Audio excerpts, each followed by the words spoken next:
বিস্তীর্ণ দুপারের অসংখ্য মানুষের হাহাকার শুনেও নিঃশব্দে নীরবে ও গঙ্গা তুমি গঙ্গা বইছো কেন?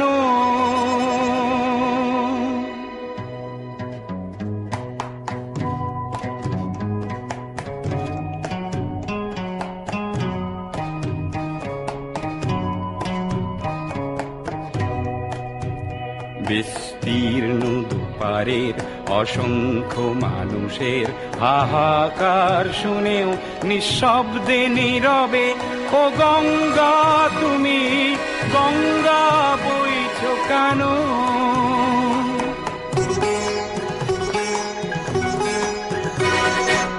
নৈতিকতার স্খলন